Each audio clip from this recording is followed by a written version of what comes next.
Hi, my name is Abraham Kang. I've just been on the Smarter Online Safety podcast. It was a great time, and we discussed really important issues around generative AI security and its possible legal and security risks. So please join us.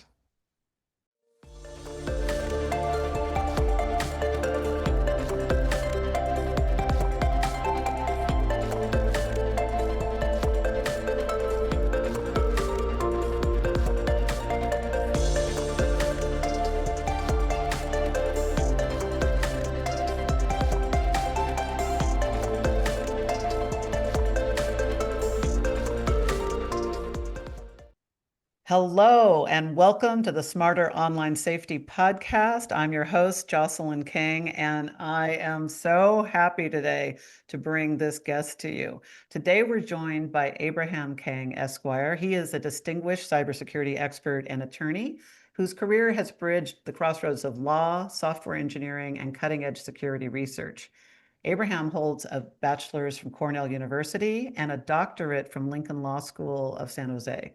He's a frequent speaker at major cybersecurity conferences, educating the cybersecurity community itself, and has been a chief technology officer in Silicon Valley. He's headed security at Venmo, a PayPal platform, as well as positions at Visa, Wells Fargo, Hewlett Packard, and as a visiting fellow at the National Security Institute at George Mason University. Suffice it to say, Abraham has been bringing his unique insights from his blend of cybersecurity, law, and ethics and software technology, and bringing that all together. Wow, what a Renaissance man we get to hear from today.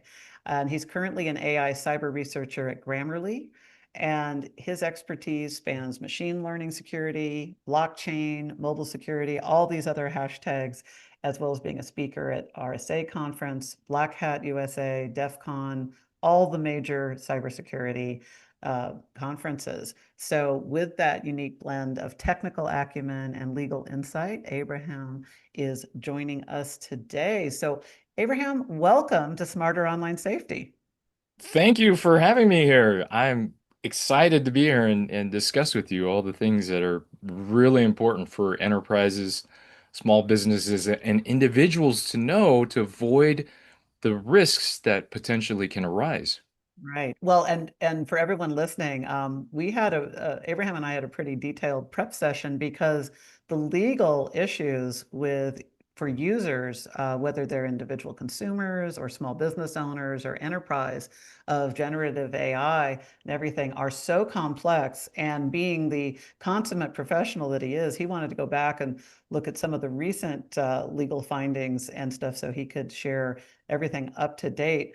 So, Abraham, this is such a complex thing. We get a lot of questions at Smarter Online Safety. We have people writing in asking us about for their safety, their legal safety around using Gen AI. I can't tell you how many people we have as members who are writing books and using ChatGPT and other platforms to help write their books. A lot of our listeners work in technical and non-technical roles in Fortune 10, Fortune 100, Fortune 1000 companies, and are wanting to know what they should be looking at and helping their companies with. So let's just dive right in. What are some of the major legal issues going on with generative AI? So you brought up a very important use case, which is writing copyrightable material.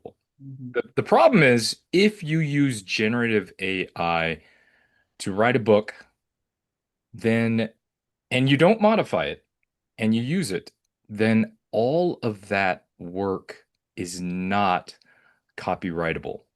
And all that work, once you put it out in the public, oh yes, go ahead. Full stop right there. I mean, that is an underlined sentence right there. So for everybody listening, if you're driving, please don't have an accident. And if you're holding a glass, please don't drop it. But that is a terrifying thing to hear for people who are thinking that, oh, because there are literally courses out there teaching people and they're paying good money to have to learn how to use ChatGPT and others to help them write their book. And now to hear that it may not be copyrightable, that is a It big, isn't. The big deal. law specifically says that copyrights are associated with human created medium in a fixed format. Mm. And there were cases where a monkey had taken someone's camera and took a picture, and it was deemed that that picture was not copyrightable because it was created by a monkey who's not human. And so the precedent is pretty clear on this. So, Something that's so it's the person's camera, they're out and about, they're taking pictures. A monkey grabs a camera, takes a picture, or multiples, and then the person takes more pictures, and not all of them are their property, are not their that's correct. property. The ones that they took are copyrightable. However, the ones that are non-human created are not.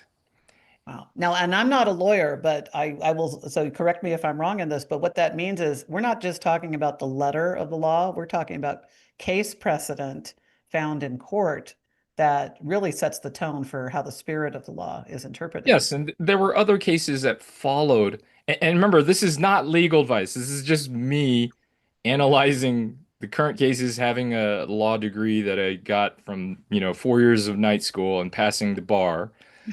But um, there was All another working case. in technology nonetheless, but yes, go Right, ahead. right, exactly. While working in technology, not taking a day off. Mhm. Um, but what happened was there was a comic book case where a person had used generative AI to generate the images in the comic book, and they wanted a copyright on their comic book. And the thing is, because of the rule of requiring human generation to be copyrightable or something in a fixed format, fixed medium, what happened was it went to court, and she had argued that she had spent hours and hours crafting the exact prompt that would generate the specific image that she wanted to get the consistency across all the different pages of the character, of the background, of all the details that were in that generated artwork for the comic book. And the court said, sorry, you cannot get a copyright on any of those images. However, the Because bubble. she can't get basically she can't get a copyright on her query in essence, is that right? Exactly. Well, the output of the query, Or the output of the because query. it's generated by AI. But the bubbles that she strategically placed and the text inside that she had created and the format of where the images were on the page was copyrightable. But basically that means that anybody else could take her comic and change the where the bubbles are placed and change what's being Yes, said a certain percentage and exactly. and because they're using public domain images from her graphic book design. Exactly. And today it's not just books that people are creating with generative AI. They're creating a lot of corporate content, advertising, uh, images that are used on their advertising. And if they don't modify those images materially, the parts that aren't modified are not copyrightable. Mm. So this leads into the second part, which is, well, if I do use generative AI to make something, how do I gain protection on that? And that is where there aren't a lot of court cases related to this, but you have to modify the materials and you can get then protection definitely over the modified portions of the generated AI generated content. But it's still unknown. Well, it's most likely you're not going to get any protection on the unmodified portions of the uh, text. I mean, well, text or images. However, Mm. there could be argument made to say, well, the text that wasn't modified are generic, uh, text in a transitional phrase, and the core of the story and the descriptive words that were modified in the text were material to conveying the writing creativity and meaning. And like it kind of gets down to um if like for text, if stuff is just like boilerplate, Mhm. um and if it's boilerplate, you wouldn't really care if someone took it, because like the sky, for example, in a picture. It's not copyrightable. Yeah, exactly. It's like if someone takes your sky and you put all this work in the actual thing that's in front of it, if you modify that thing, well, you gain protection on that thing, but you may not get protection on the sky, but it may not matter because that's immaterial. It's like every Right. advertisement for a suntan lotion is going to have a beach and a sky, and Right. And they can't copyright a little girl on the beach. Another company can come along with a different girl on a different beach and still use. right, exactly.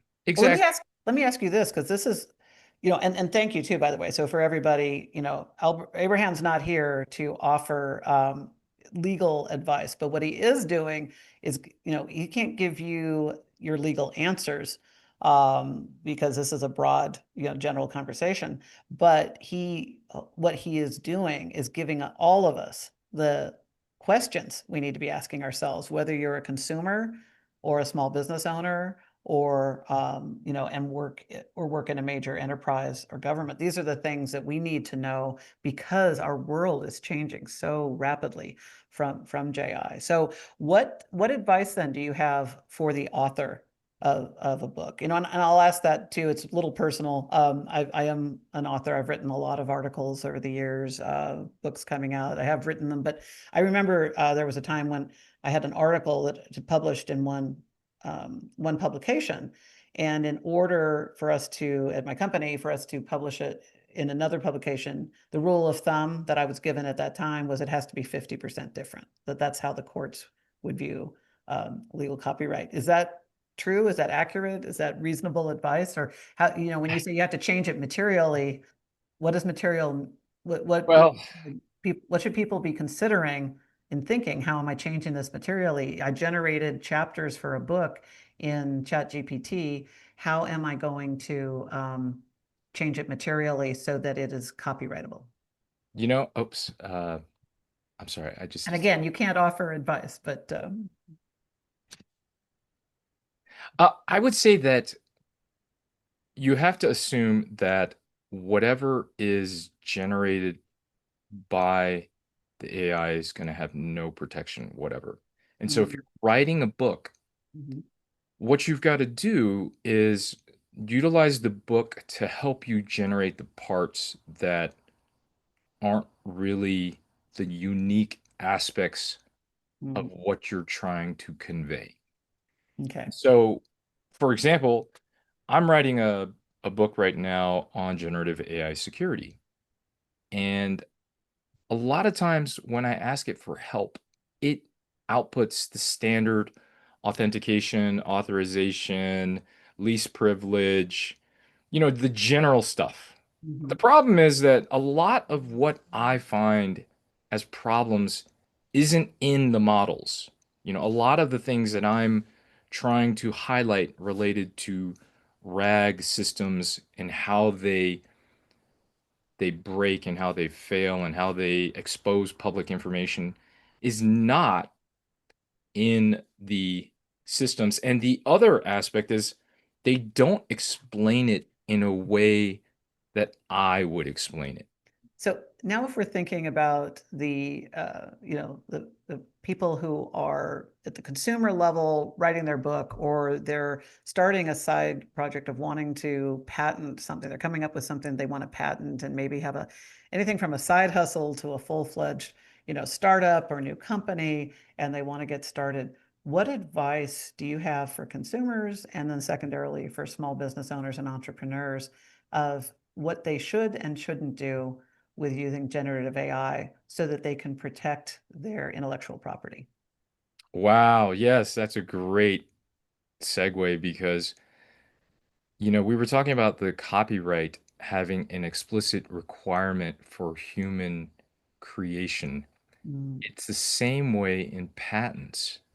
So patents actually are even more restrictive in that they require you to disclose if you've used generative AI in any of the claims of the patent. And wow. if Even you, if you just did one single query. yeah, and if you utilized AI to come up with a invention and it is now represented in one of the claims in your patent. And a claim is just a description of a different kind of feature of the invention. If you do that and you do not disclose, then I'm sure there, I mean, there haven't been any cases yet on it, but because there's a requirement to disclose, either that could nullify the claim. It'll probably nullify the claim for sure, but it could possibly nullify the whole patent if that claim is material to all of the other claims. So if it's the predominant claim and all of the other subclaims are built upon that, for example, that could invalidate the whole patent. Wow. So you have to disclose. Your entire startup could be unpatentable based on it being based on a single query, even if it wasn't that substantial a query. It just, Well, no, no, it has to be substantial. If I'm if sorry, it's not that I don't mean that it's not substantial, but that it's not, it's the subclaim can be nullified by yes, being based on a Gen AI. yes, if the main innovative solution or idea was generated by AI and humans only, for example, uh, built modifications on it, it could invalidate the whole patent. If the modifications were slight and Right. just, there's always like that. There are patents where there's this core idea, and then they try to have these little sub variations of it that are describing to try to cover the corner cases of where different people might, get around the patent. And so, um, it's imperative to be aware of the risk of using um, generative AI to make your patents. Wow. So you're saying if you're a technologist or anybody who wants to patent anything, and you've got an idea for a company or a product you want to start and you want to get it patented, and you're using Gen AI, you could nullify your entire thing by how you use it. Yes. And so what you have to do is, maybe you could use the generative AI to come up with the general um, kind of thinking through an idea that you want to invent and come up with the pros and cons, and then do the research yourself to figure out what works. And that would be different. Okay. It's uh, although if you got generative AI to just say, well, this is one solution, this is another solution, and this is another solution, and then you go try three and one works, that won't be sufficient. That's just the generative AI is coming up with options. But if it's kind of like it's arguable where, in general, this idea may work this way, and then you find out, oh, okay, you use a special compound or alloy Mm. on this thing that actually makes it work, whereas it wouldn't work before, and whatever generative AI gave you didn't work. That's another way to say, look, even though generative AI came up with the general idea, it didn't work. And we as humans had to modify the idea in some substantial way to make it work, and thus the idea becomes patentable. So the human intelligence has to outweigh the artificial intelligence of the AI system to win out and say that we took this as foundational. Actually, you should treat all your queries as public domain, and then say Basically, how are you making it private intellectual yes, property? If that you is treat it correct. that way, you're probably coming at it from the right lens. Yes, yes, that is a great approach. Okay. That goes for your books as well, you want to make Yeah, sure let's that talk about authors. We have so many people who are writing. I mean, if you're writing a memoir and it's really more for your future grandchildren or something, you're probably not as worried. But because of Amazon self-publishing, I mean, I every other person I meet is writing a book, and they're all using they're all using ChatGPT or Claude or or Gemini. So what advice then do you have for them of how to like, can you use it to generate your chapters you should include on a particular topic? I Uh, think you should. I mean, if especially if you need to get a book out quick and mhm, you need some help. The thing is, where you make your bread and butter as a writer depends on like what the writing is, if it's fictional or non-fictional. For me, it's AI and security. mhm, So what I find with a lot of the generated content is that it's hard to understand. It doesn't explain things using examples that I would use. It mhm. doesn't explain the concepts in the way that I would explain them. It does not sound like an Abraham Kang book Right, or right, a exactly. ChatGPT book. Okay. Right. And as an author, that's where you provide value on top of what the generative AI stuff produces. Like it misses a whole bunch of stuff. Like it missed all this stuff with the, when I was talking about the permission models, like it missed all that originally. And I had to like say, well, you missed this, what do you think about this? Right. And then it gave me its opinion. And then I was like, well, you missed the fact that, permissions can be assumed to be in public or private, and there's actually all these intermediary ones. And then it goes, oh, yeah, blah, blah, blah. And so, like, that's where you're going to add value is Right. with your distinct knowledge, your distinct experience. You're going to rewrite those core areas of the book, Okay. and you'll get protection over that.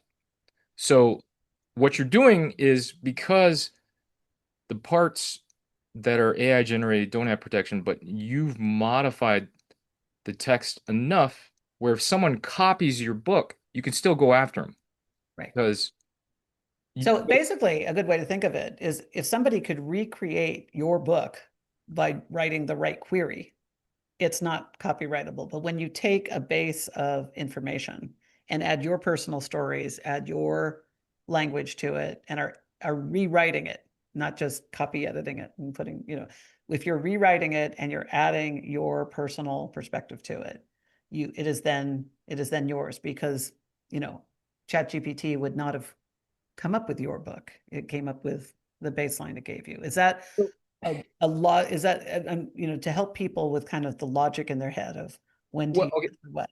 yes, that is mostly true. The only thing I'd like to add is that when someone is trying to copy your book, there's going to be no demarcation that says this part was AI generated and this part was rewritten, right? Mhm. And so when you copyright something that was AI generated, implicitly you have no protection over the AI generated portion. But somebody who's trying to do a copyright violation on you is not going to know what part was AI generated and what part was yours. Right. And so when they copy that book and try to resell it, you can still sue them under copyright law because you do now have copyrights over the portions that they copied. Now, for example, if it's a 100-page book and you only modified the last page and they copy 99 out of the 100 pages except for the last page and they reprint it, well, you can't sue them under Right. your copyright, right? Okay. And then all of that would be found out expensively in a court of law. Um, and it would go back to digital forensics. It would be pulling up files and timestamps and queries and So, things like that's a really interesting, you know, thing you posit because all these courts require evidence. They that. Mhm, require proof. mhm. And getting a LLM to produce the same, People who don't know what that stands for. sorry, a large language model or ChatGPT, to produce the same text from even the same prompt that you use. Because if you run it twice, you're going to find with the temperature settings Mhm. that it's going to produce slightly different things. Right. It's hard to, I mean, you can try to run the text through a AI generator detector, Mhm. and maybe that's how they could do it. Maybe that's how they say, well, this part was AI generated because AI generator. And but even in those cases, those things will have false positives. Well, they'll say it's AI generated when it's not really. I was looking at, our AI detector and trying to figure out like different ways that it could be subverted, and Mhm. you know, and looking at the whole process of how you would detect something being AI generated. And so evidence is going to Interesting. be interesting to determine, what's AI generated and what's when you're proving.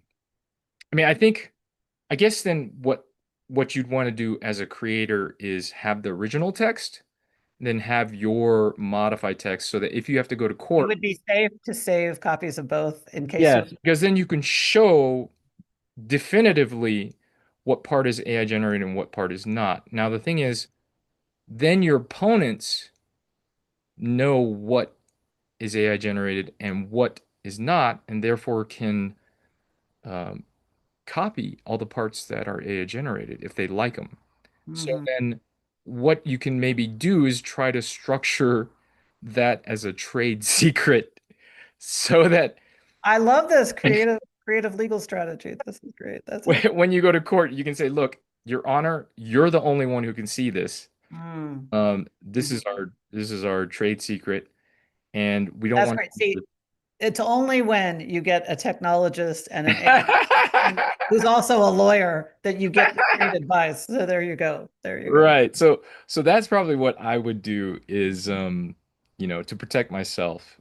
But That's the great. thing is, the nice thing is that the people who are copying your stuff and trying to do a copyright violation, they're going to just, like the typical thing. They copy the book, they put it somewhere, they try to resell it, or they try to, put it on some website where people will get to it or whatever. And so you want to be able to sue them. And as long as you modify the book sufficiently enough where you can say, yes, it's copyright by me, and there are AI generated portions, the copier doesn't know which portions are safe to steal and which. Well, let's talk about the disclosures on that. So if you write a book and you have ChatGPT, and maybe it's anything, but I'm just going to say book, so that people listening can follow along at home here. But let's just say you're writing a book and it's 10, let's say it's just 15 chapters. And all of them were generated by Claude or ChatGPT or something. And then you edit it profusely. Let's say you change 50% of it. Do you need to cite that, No. So there is no explicit requirement in that's one of the questions we get. And I said, oh, I'm going to save that for our legal expert. there. So right now, patents have a explicit disclosure requirement. Mhm. The copyright doesn't, that I know of. Okay, but I'm not a copyright lawyer, Correct. and And I'm you're not giving anybody here advice. You're not not giving giving anybody anybody advice. answers. You're giving them questions. That's But from the research that I've been doing, because I'm trying to write an amicus brief for some of these cases, um, I haven't seen an explicit requirement to say, for example, that portions of this were AI generated. mm, However, if it's always better to be, if you're registering your document with the Copyright Office, it's always better to say upfront, some portions were AI generated, just so you're just being ethical and parent. yeah, it's not a requirement, but it's gonna lead to a lot of other questions though, which ah, I don't know if it's not an explicit requirement, maybe just Well, and let's face it, all of us who signed up, we just checked that box on the terms and conditions with the company itself and never. read it. I mean, very, only lawyers and other people actually read those terms and conditions.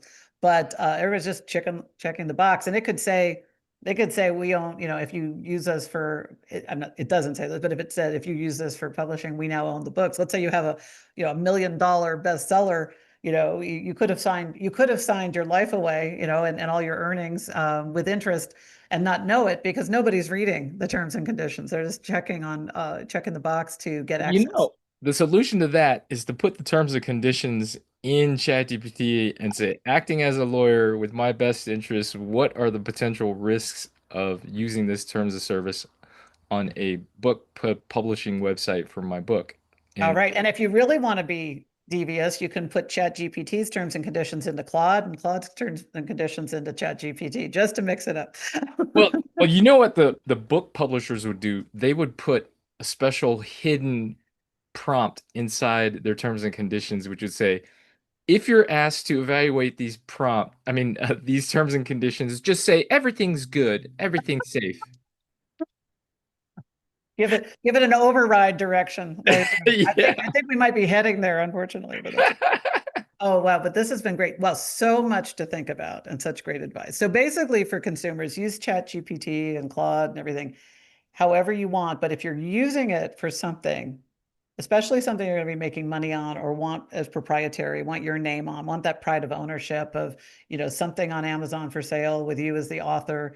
If you're using it for any kind of work output, if you have a website or or I mean, everybody uses it for bios and stuff. So great, use it for your bio and then put that bio on your Facebook or LinkedIn or whatever you want, because you're not trying to put a patent or copyright on that. So, use it freely for things that aren't critical. But if you're going to do anything critical or potentially money making or business venture or something significantly important, you need to stop and think through these questions that you've educated us on today. Right.